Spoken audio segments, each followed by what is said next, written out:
수요 예배 나오신 여러분들을 환영합니다. 찬양하시면서 예배를 시작하겠습니다.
시작할 때 주의 일을 보겠네.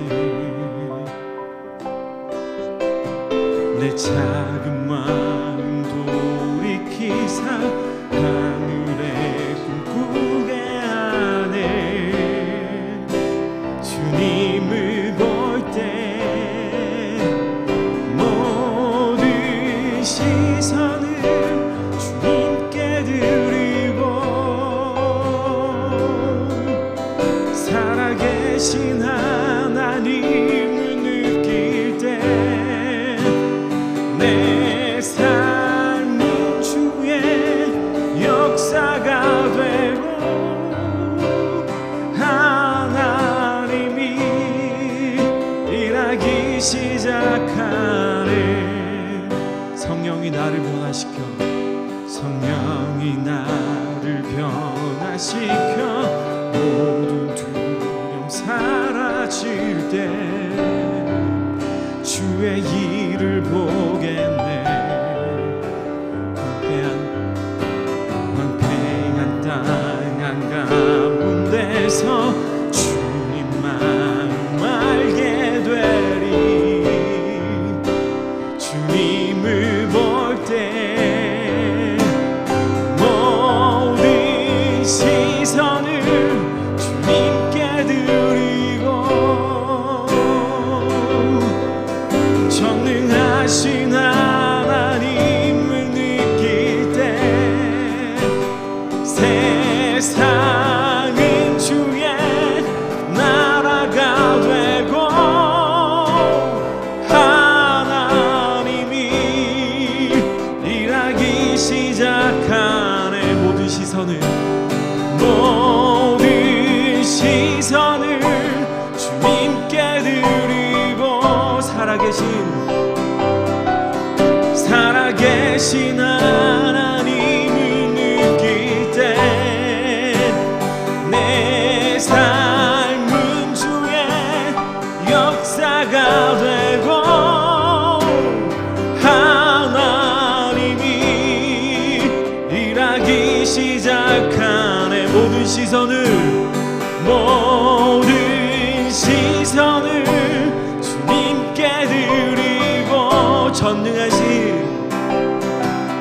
전능하신 하나님을 느낄 때 세상은 주의 나라가 되고 하나님이 일하기 시작하네. 그 사랑 얼마나 아름다운지, 그 사랑 얼마나 날 부욕해 하는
알 수 없어도 나아가리라.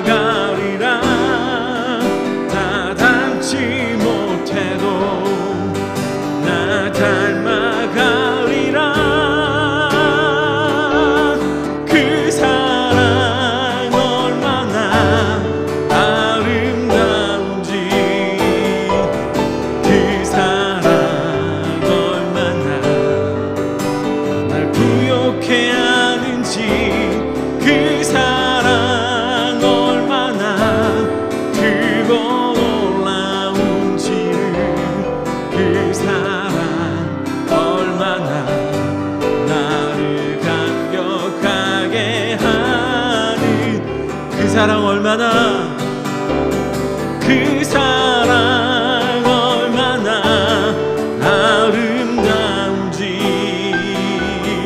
그 사랑 얼마나 날 부욕해 하는지, 그 사랑 얼마나 크고 놀라운지를, 그 사랑 얼마나 나를 감격하게 하는지.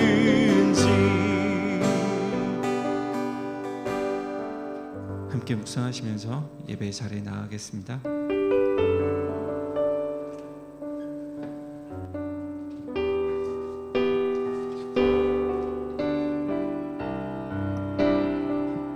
우리 이 시간 우리 한 목소리로 우리 예배를 위해서 함께 기도하시겠습니다. 하나님, 오늘 이렇게 수요 예배로 또 여전대 원래로 주님 앞에 나왔는데, 먼저 하나님, 오늘 우리가 겸손히 엎드려 무릎 꿇어 회개하는 마음으로 주님 앞에 나아가길 원합니다.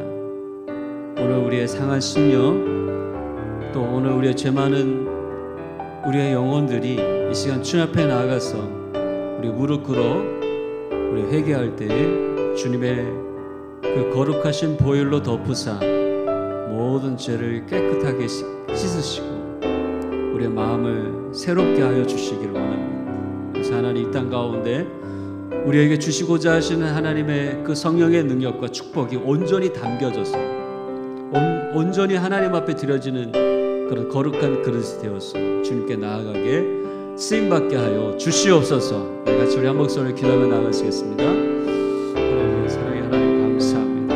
하나님, 조용히 이 시간 오늘 우리의 마음을 주께 올려드립니다. 우리의 마음을 돌아보니 상처투성이 마음입니다.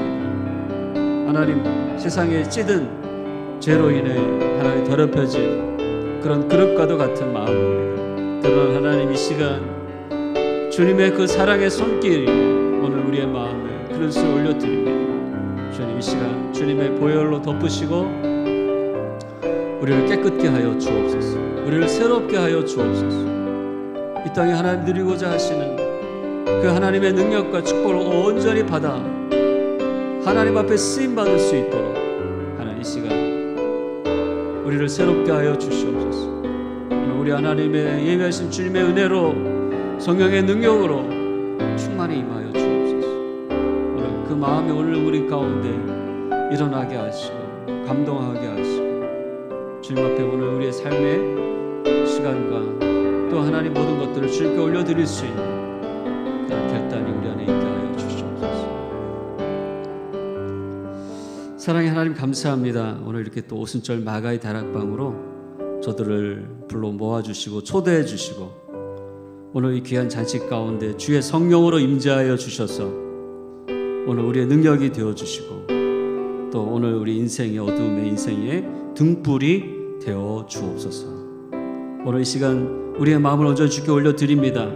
우리의 마음과 정성을 다해서 예배하며 나아갈 때 주님께서 함께하여 주시옵시고 영광 받아 주시옵시고 주님의 이름만이 높임 받으시는 귀한 예배가 되게 하여 주옵소서. 예배 처음과 나중을 온전히 주 앞에 의탁하오며 예수님의 이름으로 감사하며 기도하옵나이다. 아멘. 오늘 우리 하나님께서 우리에게 주신 귀한 말씀 우리 같이 보겠습니다. 마태복음 9장 1절부터 13절까지 있는 말씀. 마태복음 9장 1절부터 13절까지 있는 말씀 우리 다 찾으셔서 우리 한 절씩 번갈아 가면서 교도하도록 하겠습니다. 예수께서 배에 오르사 건너가 본 동네에 이르시니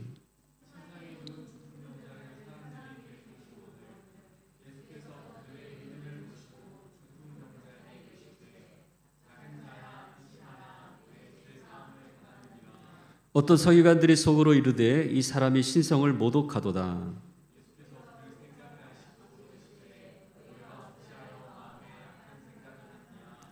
내 죄 사함을 받았느니라 하는 말과 일어나 걸어가라 하는 말 중에 어느 것이 쉽겠느냐?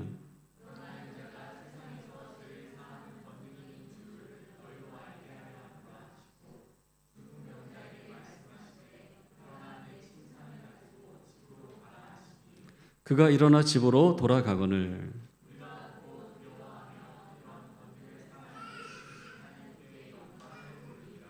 예수께서 그것을 떠나 지나가시다가 마테라 하는 사람이 세간에 앉아 있는 것을 보시고 이르시되 나를 따르라 하시니 일어나 따르니라.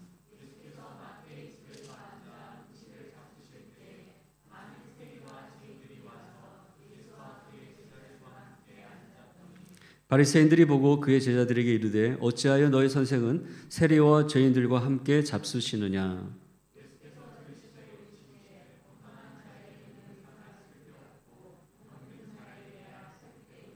우리 같이 읽겠습니다.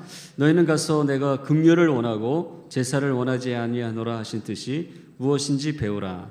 나는 의인을 부르러 온 것이 아니요 죄인을 부르러 왔노라 하시니라. 아멘. 할렐루야. 우리 수요예배 오신 여러분들을 주님의 이름으로 축복하고 환영합니다. 우리 말씀 있는 곳이 축복의 자리입니다. 한번 인사 나눌까요? 우리 옆에 있는 분들과 함께 인사 나누시겠습니다.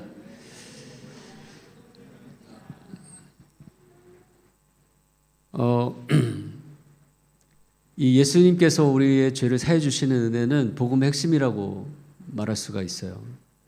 그런데 이 좋은 것은 꼭 사탄이 가만히 두지 않습니다. 꼭 왜곡시켜 가지고 오늘 우리 믿는 사람들이 웬만하면 그 하나님의 좋은 것들을 누리지 못하도록 하는 그런 일들을 세상 가운데 많이 하곤 합니다. 그래서 그 요즘 최근에 그 드라마나 영화를 보면 꼭 이 교회 안에 이 죄사함의 은혜 가지고 동네북처럼 그렇게 문제를 삼는 것을 보게 됩니다. 뭐 예전에 영화 밀양에서도 그랬고 또 최근에 더 글로리 드라마까지 꼭 골고 넘어지는 것이 이 교회 안에 예수님이 주시는 그 죄사함의 은혜 또 용서의 은혜죠. 물론 교회 안에 그것이 올바로 믿어지지 않고 또 오늘 우리 신앙생활 가운데 온전히 그 죄사함의 은혜를 우리가 온전히 믿고 또 그것을 살아가지 못하는 오늘 우리의 모습 잘못도 문제가 있지만 그런데 이제 이 세상의 시류를 보면 제가 처음에 얘기했던 것처럼 사단은 꼭 우리 교회 안에 말씀 안에 좋은 것들을 왜곡시켜서 우리 믿는 자들로 하여금 그것들을 사용하지 못하게 합니다. 그래서 여러분 이단의 이름도 보세요. 이 종말론주의자들이 있잖아요. 이 종말은 이 성경의 두 가지 큰 기둥과도 같은 거거든요. 주님의 이 초림과 주님의 다시 오심. 오늘 우리는 그것을 양 기둥으로 삼으면서 그 기준으로 삼으면서 또 예비된 그 주님의 신부로 이 땅을 살아가야 되는 것이죠. 그런데 이제 하도 그 시한부 종말론이라든지 종말론에 대해서 왜곡해서 얘기하는 사람들 이단들이 많다 보니까 이 교회에서 웬만하면 종말론에 대해서 얘기를 잘 안 하려고 합니다. 주님의 재림에 대해서 잘 얘기를 안 하려고 해요. 또 여러분 요즘 그 이단들 보세요. 구원파 보세요. 구원파. 구원이란 게 얼마나 좋은 겁니까? 예수 그리스도를 믿음으로 내 모든 죄가 사함받고 우리가 거듭나고 우리가 하나님의 나라의 백성으로 아들, 딸로 그렇게 변화받는 이 구원의 은혜가 정말 가장 큰 은혜인데 이제 구원파가 이 구원에 대해서 잘못 전달하다 보니까 이제 세상 사람들이 생각할 때 이제 구원 그러면 구원파만 생각나는 거예요. 교회 안에 하나님의 그 좋은 그 은혜가 생각나는 게 아니라 이 구원파가 행했던 그 잘못된 일들만 생각나는 거예요. 그래서 이제 구원이라고 하는 말도 잘 교회에서 쓰지 못하도록 그렇게 하는 것입니다. 그래서 이 죄사함의 은혜가 우리 교회 안에 너무나도 큰 은혜인데 우리가 이것을 올바로 알아야 되겠다는 생각이 들어요. 그래서 오늘 두 가지로 함께 이 죄사함의 은혜를 나누고 함께 기도의 제목으로 삼고자 합니다. 첫 번째는 이 회개에 구체적인 결단과 행동이 있어야 된다는 거예요. 여러분 오늘 본문에 보면 중풍병자가 침상에 누인 채 예수님 앞에 나왔다 그랬어요. 중풍병이라고 하는 건 말 그대로 온몸이 마비돼서 잘 움직이지 못하는 그런 병 아닙니까? 그런데도 불구하고 예수님 앞에 그 낫기를 간절히 원하는 마음으로 나온 거예요.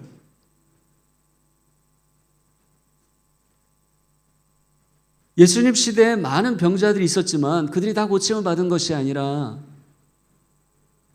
그들이 자신의 연약함을 주님 앞에 내어 보이면서 믿음으로 그렇게 반응하고 주님 앞에 나올 때 주님, 내가 낫기를 원합니다.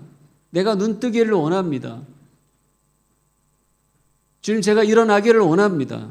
제가 회복되기를 원합니다.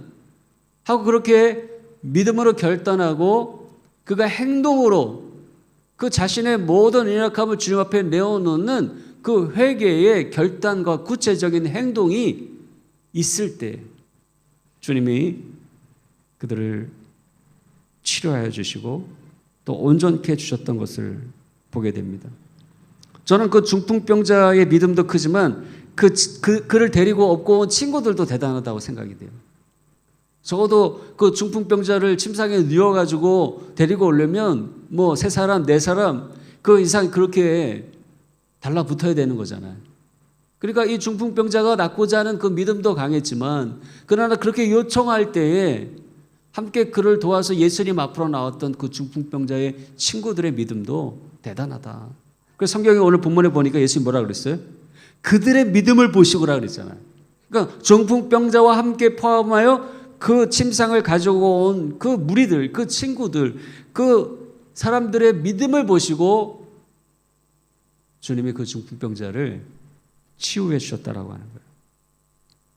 저는 그런 의미에서 우리 여전도회가 그 중풍병자의 친구처럼 어떤 어려움에 처한 사람, 어떤 믿음 연약함으로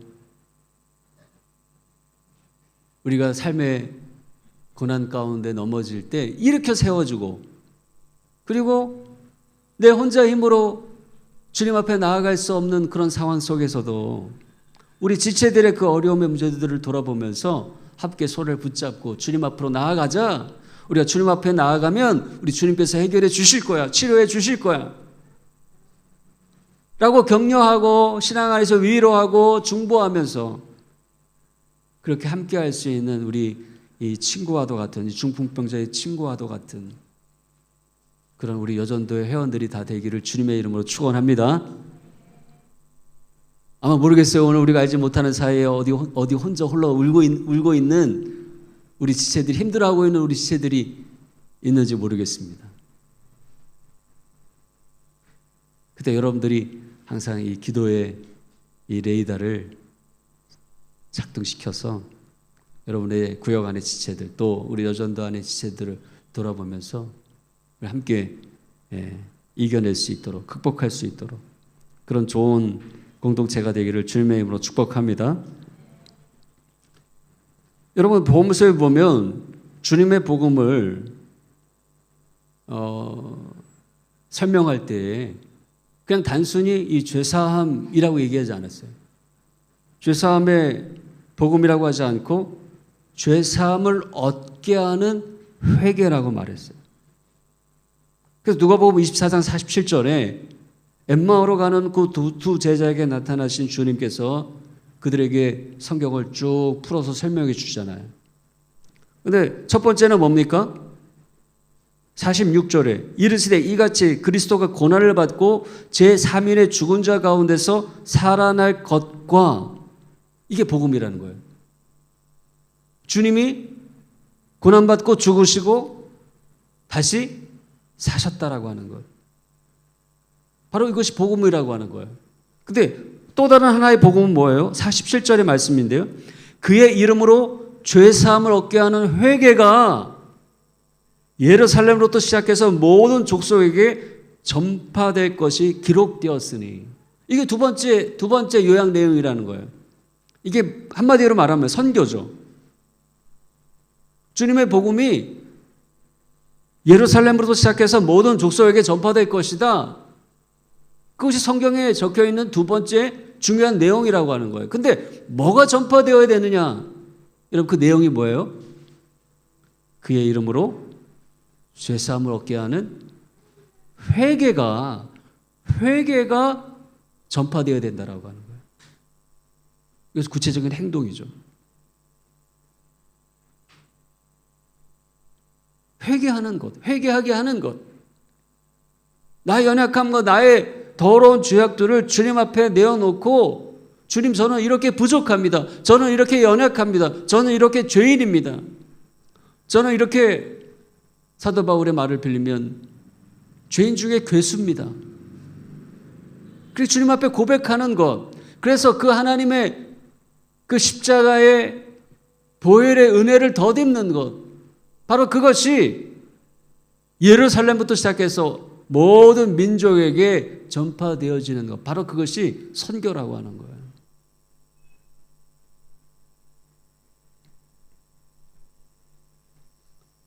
우리가 몸이 아프면 어떻게 되죠? 우리가 병원에 갑니다. 혼자 이거 어떻게 하지? 고민해도 해결이 되지 않아요.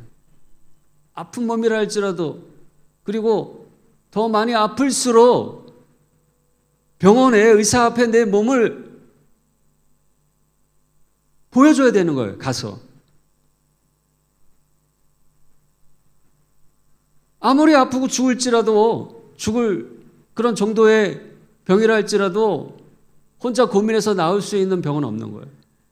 마찬가지로 오늘 우리의 영적인 의사 대신 예수님 앞에 오늘 우리의 모든 더러운 죄, 우리의 모든 연약함들을 우리가 낱낱이 내어드리고 그렇게 주님 앞에 보이는 것, 바로 그것이 회개라고 하는 거예요. 그것이 결단과 구체적인 행동을 통해서 중풍병자처럼 오늘 우리 안에 이루어질 때 우리 주님은 그 모든 죄를 사하여 주시고 또 우리를 용서해 주시고 우리를 새롭게 해주시는 그 하나님의 은혜를 더하여 주신다라고 하는 거예요.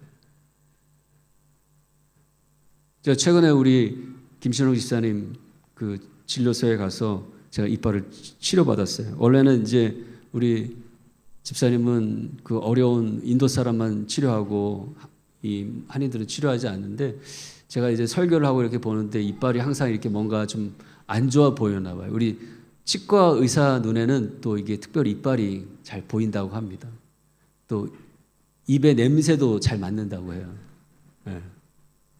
척하면 척이래요. 근데 이제 저랑 이제 가까이 뭐 테니스도 치고 또 같은 소사이티 교제하다 보니까 항상 마음에 걸렸나 봐요.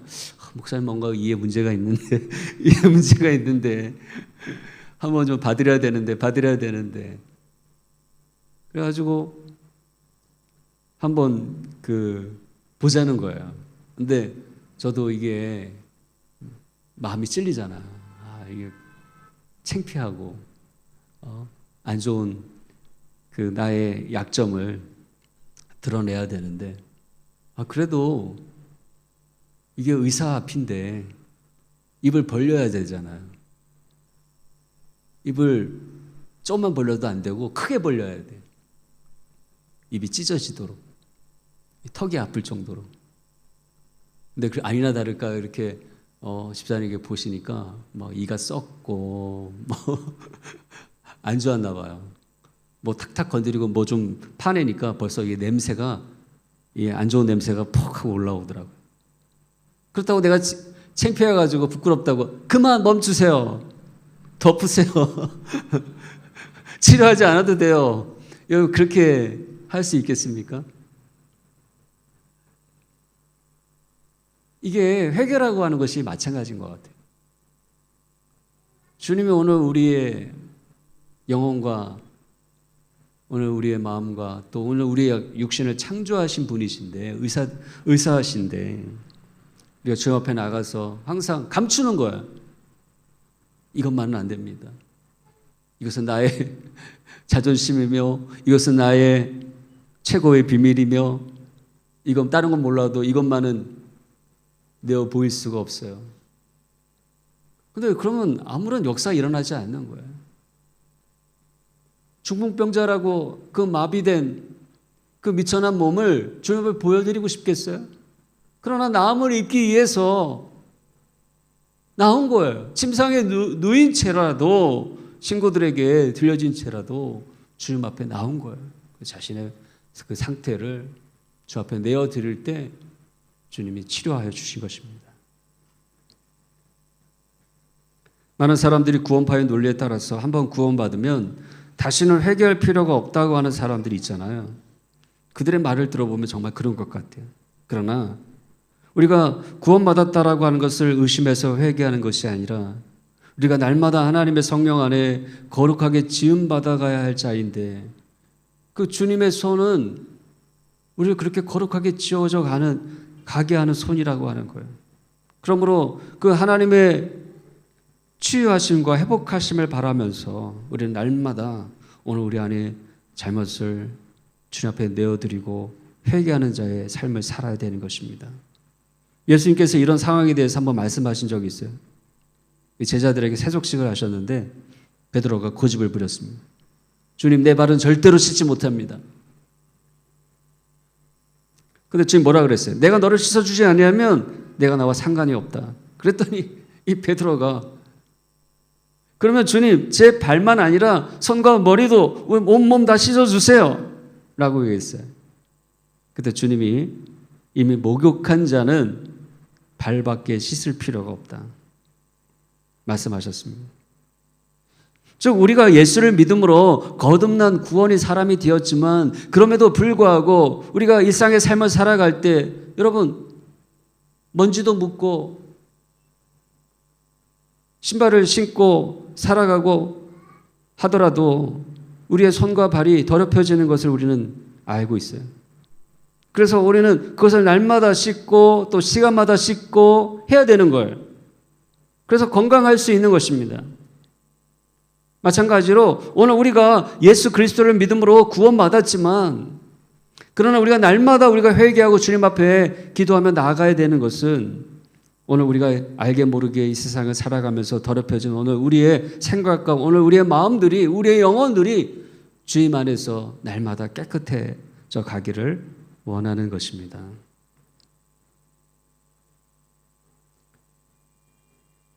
현재 전 세계 가장 영향력 있는 목회자 가운데 한 명인 이 팀 켈러 목사님은 팀 켈러의 기도라고 하는 책에서 자신의 죄와 연약함을 부정한다면 주님의 영광과 위대하심을 조금도 느끼거나 보지 못할 것이다 라고 말씀했어요.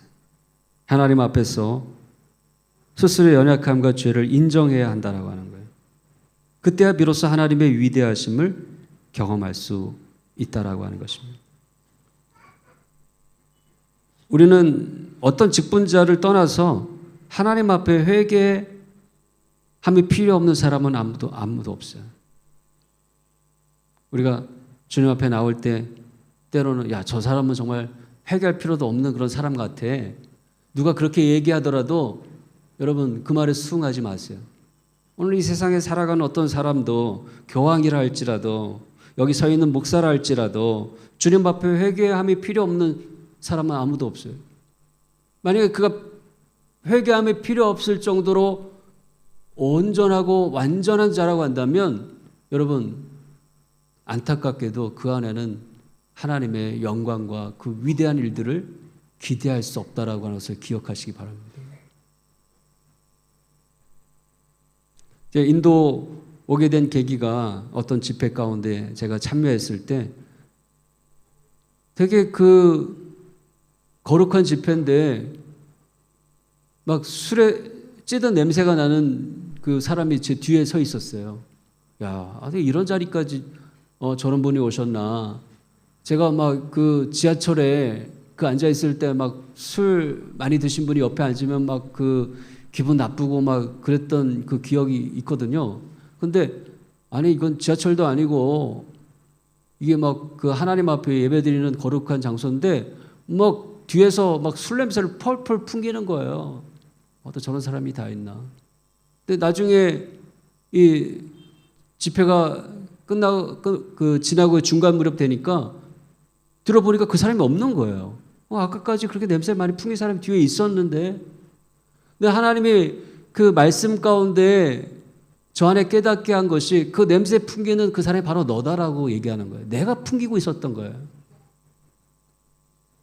하나님이 내 죄를 깨닫게 하신 거예요. 그 시간에.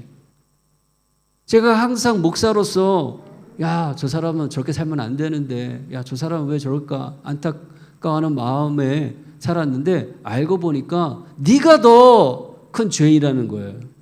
네가 지금 꿈꾸면서 구하는 게 세상적인 성공이 아니냐라는 거예요. 세상적인 욕망으로 가득한 그 형식적인 그 신앙의 네 속이 더 더럽다는 거예요. 정말 그 사실을 깨닫고 제가 얼마나 눈물을 펑펑 흘리면서 회개했는지 모르겠어요. 우리 안에 하나님의 역사가 없는 것은 오늘 내가 주님 앞에 죄인됨을 우리가 깨닫지 못하기 때문인 것입니다. 심지어 사도 바울조차도 내가 죄인 중에 괴수라고 고백하지 않았어요? 우리가 주님 앞에 나와 예배할 때마다 하나님 앞에 내 가슴을 치고 눈물로 기도할 수밖에 없는 것은 하나님, 제가 주님의 영광의 빛이 내 안에 비추고 주님의 은혜 시간에 거할 때 그 태양빛에 숨겨진 그 먼지들이 자욱하게 드러나는 것처럼 하나님, 내 안에 그동안 깨닫지 못했던 그 극악무도한 죄악들이 내 가슴 안에, 내 마음 안에 가득한 것을 보게 됐기 때문입니다. 주님, 나를 용서하시고 나를 새롭게 하시고 그 주님의 손길로 치유하여 주시옵소서. 여러분, 그렇게 할 때 여러분 가운데 정말 하나님의 위대한 놀라운 영광의 은혜 역사들이 날마다 경험되게 될 줄로 믿습니다. 두 번째로 우리 한 가지 더 나눠야 할 말씀은 회개에 합당한 열매를 맺어야 한다라고 하는 거예요. 여러분, 주님이 치유하신 중풍병자도 있는 모습 그대로 주님 앞에 나온 것은 그가 고침을 받기 위함이었어요. 마찬가지로 오늘 우리가 주님 앞에 죄를 회개하고 용서받는 것은 그 죄 행위에서 돌이켜서 하나님의 온전함으로 나아가는 결단으로 열매로 이어지는 것입니다. 특별히 여러분, 우리 주님이 어떻게 그 중풍병자를 치유하셨습니까? 그 중풍병자의 육신이 낫는 것이 목적이라고 한다면, 야, 그 마비된 모든 몸아 풀어져라, 부드러워져라, 일어나 걸어라 그랬을 거예요. 그런데 주님이 그렇게 말씀하지 아니하시고 작은 자야 안심하라, 내 죄 사함을 받았느니라 말씀했어요. 왜 그렇습니까? 오늘 우리의 삶의 육신의 모든 이 왜곡된 일들이 죄로 인해서 일어나기 때문이라고 하는 것이죠. 오늘 우리 영혼이 치유되어지면 오늘 우리 육신과 오늘 우리의 일상적인 이 삶이 하나님 원하시는 하나님의 뜻하신 바의 삶대로 변화될 것을 우리 주님은 아시기 때문인 것입니다. 그래서 예수님의 치유는 우리의 영혼과 그리고 우리의 마음과 우리 몸의 삶의 총체적인 치유를 의미하는 것이에요. 요한 3서 1장 2절에 보니까 사랑하는 자여, 내 영혼이 잘됨과 같이 내가 범사에 잘되고 강건하기를 내가 간구하노라. 영혼이 잘될 뿐 아니라 육신도 건강해지고 또 범사에 그 하나님의 좋은 일들이 일어나게 되는 것, 하나님의 선한 일들을, 선한 열매를 맺어가는 것, 여러분 바로 그것까지 우리 주님은 보시고 우리를 치유해 주신다라고 하는 거예요. 이것을 더 확실하게 설명하기 위해서 우리 그 말씀이 더 추가되지 않았습니까? 예수님이 다시 자리를 옮겨서 다른 마을로 갔는데 유독 그곳에 세간에 앉아있는 마태를 주목하셨습니다. 그리고 나를 따르라, 그 마태에게 말씀할 때에 이 마태가 즉시 일어나서 예수님을 따르는 제자가 되었다, 그렇게 말씀하고 있어요. 그는 감사함으로 예수님을 자기의 집으로 초대하고 자신의 친구들도 초대하고 큰 잔치를 벌이고 음식을 대접했는데 자세한 얘기는 언급되지 않지만 아마도 저는 마치 삭개오가 주님의 부름을 받고 감격해서 그 주님과 제자들을 자기의 집으로 초대하고 어떻게 했어요? 내가 그동안 잘못한 것이 있으면, 내가 남의 돈을 억지로 가져다가 갚지 않은 것이 있으면 4배로 갚겠나이다. 그러니까 그의 회개에는 합당한 열매가 있었다라고 하는 거예요. 그 전에 나와 있는 많은 세리와 친구들이 얼마나 그 마태의 변화를 통해서 그 열매를 함께 나누는 그런 시간을 가졌겠습니까? 그 내용을 유추할 수 있는 것이 그 예수님의 말씀 가운데 들어있더라고요. 바리새인들이 보니까 예수님이 죄인들과 더불어 식사를 하고 세리들과 함께 그렇게 함께 하니까 그 제자들에게 트집을 잡았잖아요. 너희 선생은 세리와 죄인들과 함께 잡수시느냐? 왜냐하면 당시의 율법의 조항에는요, 뭐 뭘 먹을까, 뭐 부정한 음식, 뭐 정한 음식, 뭐 이런 거 나누는 것도 중요하고, 뭐 어떤 사람들하고 또 어울려야 하는 것, 또 어울리지 말아야 되는 것, 이런 조항들이 막 구체적으로 있었기 때문에 당대 세리는 직업상 로마의 앞잡이가도 같은 사람들이었잖아요. 막 그들의 그 명령을 따라서 그 사람들에게 찾아가 가지고 막 세금도 억지로 뺏어가고 막 이런 사람들이었잖아요. 그러니까 이런 죄인들과 함께 예수님이 함께 교제한 것이 그들에게 탐탁치 않았다라고 하는 거예요. 근데 그때 주님이 뭐라고 말씀합니까? 나는 인애를 원하고 제사를 원하지 아니하노라. 나는 긍휼을 원하고 제사를 원하지 아니하는 이 말씀의 뜻이 무엇인지 너희는 가서 배우라. 누구보다도 이 하나님의 말씀을 잘 알고 있는 서기관과 바리새인들에게 주신 말씀이에요. 이 말씀이 호세아서 6장 6절에 있는데 이게 어떤 말씀입니까? 회개에 합당한 열매를 맺으라고 하는 거예요. 올바른 삶이 없는 제사, 형식적인 제사, 그것은 쓸데없는 일이라고 하는 거예요. 그러므로 그 안에는 어떤 뜻이 있습니까? 바리새인과 서기관들은 거룩하다 하고 나는 하나님의 말씀을 많이 안다고 하고 나는 종교 지도자들이라고 말하고 성전에 그 누구보다도 많이 사는 거하는 거룩한 사람이라고 말하면서 어때요? 결과적으로 그들에게는 그 삶의 열매가 보여지지 않는다라고 하는 거예요. 그러나 여기 봐라. 마태와 같은 죄인, 세리와 같은 죄인들이 이곳에 가득하지만 그들은 예수를 믿음으로 그 예수를 받아들이고 그 회개에 합당한 열매를 맺지 않느냐. 그들이 잘못된 죄악의 삶을 돌이켜서 이제는 예수님의 말씀대로 뜻대로 선하게 살려고 하는 그 열매가 이곳에 있지 않느냐라고 오늘 우리에게 말씀하고 있는 거예요. 오늘 우리가 어떤 상황에 놓여 있는지, 인도에 있는지, 우상에 가득한 인도에 있는지, 죄악이 많은 친구들 사이에 사랑하는지, 이런 그건 중요한 게 아니에요. 중요한 건 뭡니까? 내가 그 주님을 따르는 제자로 그곳에서 변화된 삶을 살아가고 있느냐. 내 육신의 건강을 위해서도 얼마나 큰 변화를 가져야 됩니까? 아침에 일찍 일어나서 나가서 운동해야 되잖아요. 음식도 조절해야 되잖아요. 제가 요즘 그렇게 하고 있거든요. 나이가 이제 먹어가니까 금방금방 티가 나는 거예요. 그러니까 발악을 하는 거예요. 더 운동도 많이 해야 되겠다. 더 음식도 조절해야 되겠다.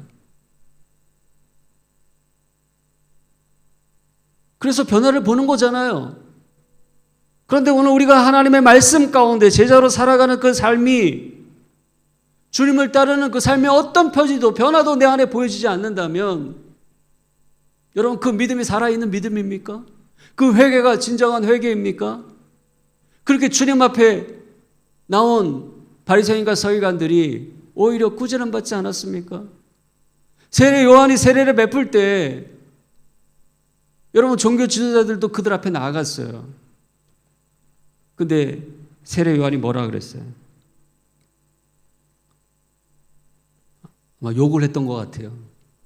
독사의 자식들아. 우리 성경은 이제 유하게 표현했지만 뭐 SX 이렇게 할 수도 있을 것 같아요. 너희가 회개에 합당한 열매를 맺으라. 어떻게 그 열매 맺음 없이 변화 없이 그게 구원의 은혜를 누리려고만 하느냐라고 얘기하는 것이죠.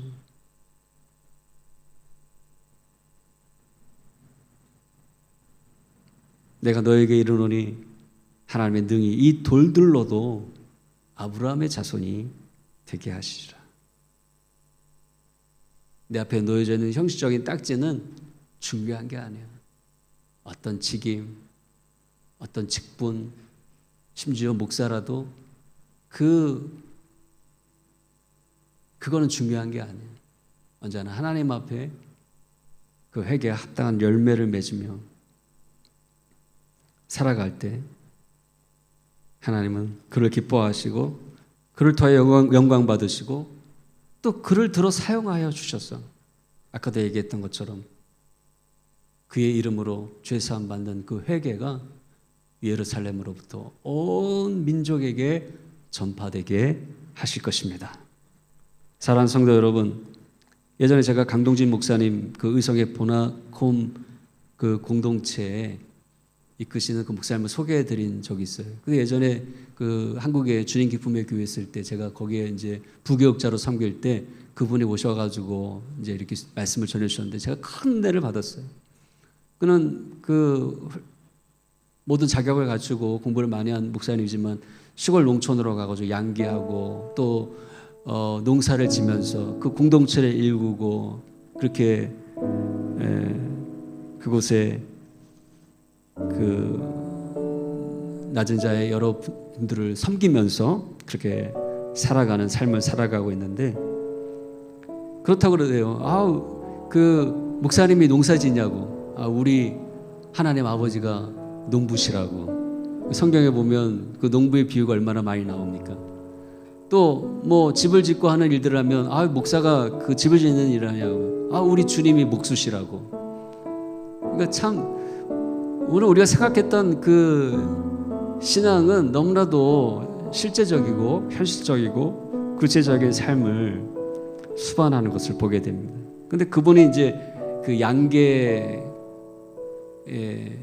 사업을 하는데 그 닭을 키우면서 많은 성경적인 원리들을 발견했다라고 하는 거예요. 보면 이 닭들이 한 12마리씩 이렇게 모임을 가져야지 그게 평안하답니다. 근데 그게 한 수가 더 늘어나거나 줄어들면 뭐 싸우거나 뭔가 문제가 일어난대요. 그러니까 예수님의 12제자처럼. 그리고 이게 닭이 이 닭 알을 낳다가도 이제 알을 못 낳을 때가 있다고 합니다. 그때 어떻게 하냐면 금식을 시킨대요. 그럼 막 얘네들이 막 그 털이 다 빠지고 막 이러면서 한번 이렇게 변화를 받는데요.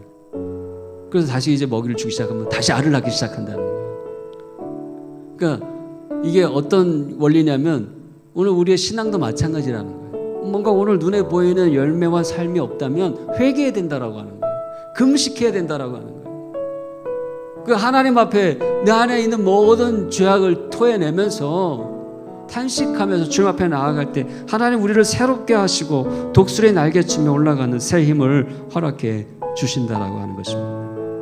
오늘 살아가면서 우리 안에 얼마나 많은 어려움들이 있습니까?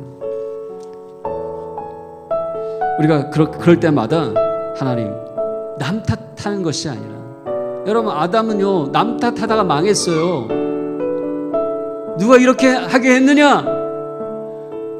하나님이 제게 주신 저 여자가 저를 꼬셔가지고 그 선을 알게 하는 나무를 따먹었어요. 정말 얼마나 쪼잔합니까? 얼마나 정말 제가 남자라도 부끄럽습니까? 제가 잘못했습니다. 제가 남편으로서 정말 책임을 지고 하나님의 말씀의 뜻대로 이 가정을 이끌어야 되는데 하나님 제가 그만 제가 하나님의 그 은혜를 잊고선 제가 실수했습니다. 제가 죄를 저질렀습니다. 하나님 앞에 큰 죄를 저질렀습니다. 주님 나를 용서하여 주시옵소서. 남을 탓하지 마시옵소서. 남자라면 그렇게 되잖아요. 근데 제가 이렇게 생각을 하면서도 살아가면서 또 집에 뭔 일 있으면 꼭 아내 탓합니다. 그 아담이 그 쪼잔함이 불쑥 올라오더라고요. 나도 어쩔 수 없구나. 하나님, 오늘 우리 안에 은혜 주실 때 주님, 제가 잘못했습니다. 하나님, 제가 죄를 저질렀습니다. 제가 부족합니다. 연약합니다. 제가 죄인 중에 괴수입니다. 주님, 나를 용서해 주세요. 내가 주님의 그 제자로, 아들, 딸로 올바로 서 있어야 되는데 그렇게 하지 못했습니다. 하나님 말씀 가운데 올바로 살지 못했습니다. 나를 용서하여 주시옵소서. 이렇게 말로만 하는 것이 아니라 주 앞에 나아가서 엎드려 기도하게 하시고, 내 삶이 그렇게 주님의 온전히 되어진 삶이 되어질 수 있도록 하나님, 내 시간을 주님 앞에 예배의 시간으로, 기도의 시간으로, 회개의 눈물의 시간으로 그렇게 주님 앞에 나아가길 원합니다. 하나님, 나와 함께 하여 주시고 나를 새롭게 하여 주시옵소서. 여러분, 그렇게 우리가 기도할 때 하나님 치유하시고 또 새롭게 하시고 또 용서하시는, 그리고 반드시 그 죄사함의 용서함의 은혜는요, 하나님의 사명을 향한 그런 하나님의 축복이 따라가게 되어 있습니다. 이 중풍병자나 또 안진뱅이나 나음을 입고 그들이 성전에 드나들며 찬양하며 주님께 큰 영광 돌리고, 삭개오를 비롯해서 오늘 본문의 중풍병자는 분명 그가 갖고 있는 그 모든 것으로 다른 사람들을 돕고 또 하나님의 선교의 귀한 일꾼으로 사용되어지는 놀라운 은혜를 잊게 된 것을 믿으시기 바랍니다. 마태는 이 귀한 마태복음을 쓰지 않았습니까? 너무나 이 귀한 말씀으로 오늘 우리에게 은혜를 끼치고 있지 않습니까? 이것보다 더 큰 하나님의 축복이 어디 있겠어요?